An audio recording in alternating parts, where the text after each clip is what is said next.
Hi, this is Adam Kirschenheiter with Arrow KBs, and today I'm going to be helping my wife out because she's been super busy lately and hasn't had time to go into her long Langstroth hive.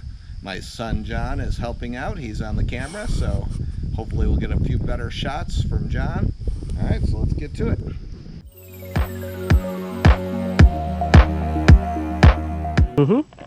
All right, so here's the long Langstroth. I have done a lot with this year. I pulled 2 splits off of it, and I added a follower board. So we're gonna see where we're at. They really glue the heck out of this one. Every time I come in, it's like you're deconstructing it because they glued it down so hard. Let me get a little smoke on these guys. They're a little buzzy. Let's see how they are. Well, there's still room in here. I believe this is the follower board. And, oh no, that's not the follower board, that's the end board. So they're able to get beyond the end board on this, which is kind of an imperfect design. Go. So here's the end board, and then there's several frames. Watch out for these guys. Alright, so now I'm going to move this down a little bit. This is all in the honey zone because it's beyond the queen excluder, although the queen can probably get beyond that too. It's just a deterrent, which it looks like there's honey up top. Is that a bumblebee right there, or is Where? That was, well, a carpenter bee or a bumblebee. It's dead. Alright, so let me get this little spacer out of here. So far, so good. They like to glue this thing down like crazy. I'll get a few dead bees there. I'm just going to put this here for now. So I'm going to slide this down. At some point, we got to have all honey. Alright, here's a pretty much all honey frame. Let me get this other. I try not to get into that first one. Yeah, the problem with this, I didn't do individual boards, so I gotta kind of expose all of it at once. Not ideal. Alright, I'm just fast forwarding while there's a bunch of honey in this one. So a bunch of frames of honey. And the long Langstroth, it's weird. They don't work on the bottom until the very end. Starting to move down. There we go. Alright,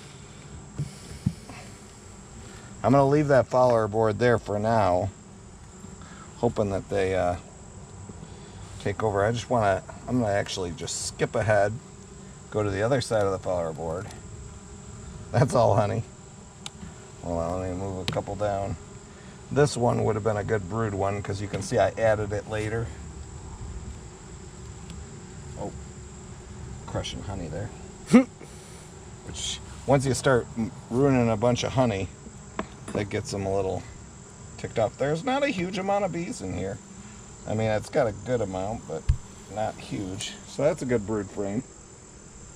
See how they do that with the honey on top, the brood on bottom? They do this every time. So this has no fresh lays in here. It's all capped over. So I want to see eggs. See, because there's not many bees in here, it's possible they swarm. That always could happen. Oh, there's a lot there on there. Yeah, but... And they're out gathering. It's a good gathering day. It's not too hot. It's been sunny all day. It's a nice light one. Let's see, we're looking for any eggs or larvae, which I don't see any there. I don't see any there. I just see pollen. Well, there's no pollen. Oh, that's not. I thought that was pollen. That's capped. When it gets dark like that, it means it's ready to start hatching. If I look really hard, I can probably find a bee that's emerging. Right there. No, that's cleaning out. That one might have just emerged. They do that and they'll go immediately after they emerge.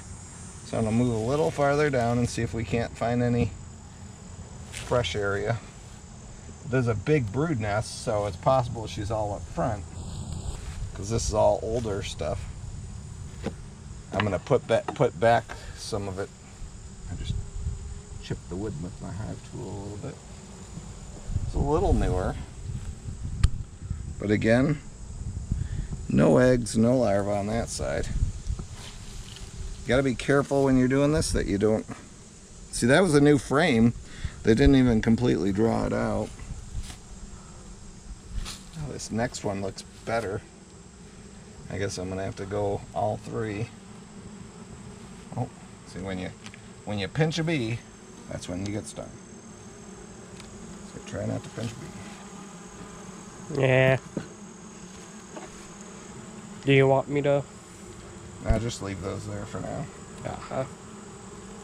We're gonna pull out the last. Because there's a little bit of a flow going on, there shouldn't be too much robin while I'm in here. Eventually, it'll be too long. It's actually longer than I ever like to be in a hive. But because this one's long, it makes it weird. Alright, so right here, this this frame is relatively new. We're going to check that one out. I got some comb in there that I'm breaking. They really make this home. Propolize the heck out of it. Yeah. See if I can grab that one. It's light, that's a good sign. All pollen on that side. And all pollen on that. Oh! Nope. Thought I saw an egg. Alright, keep going. I think I just had one land on the back of my neck, but he was just checking me out. You had one crawling on your shirt. That's okay. I think I got one crawling The on neck me is right a there. naked spot, but it tickles. That could freak you out, but Yeah, until it stings you. yeah, no one wants that. All right, here we go. Get a shot of this where my thumb is, and you'll be able to see eggs.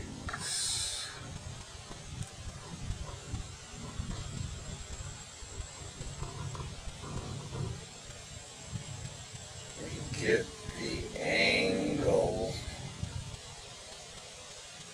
Oh.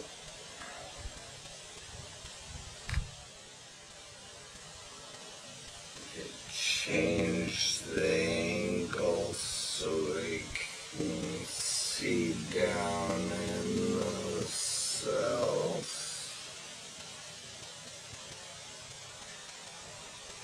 Get even closer. There we go. Okay, it's back recording.